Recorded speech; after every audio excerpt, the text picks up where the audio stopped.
Nuestra decadente naturaleza, por desgracia, es muy egoísta. Nos pierde el delirio de grandeza, como por ejemplo en la época franquista. Uno solo quiere tener toda la fortaleza para siempre ser el rey de la pista, y no todos unidos, que es como además se consigue la fuerza.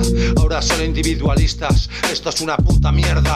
Por favor, sean realistas, todos somos únicos y artistas. Sigue dándole demasiada cuerda al egoísmo para que no pierdas todo el maldito protagonismo.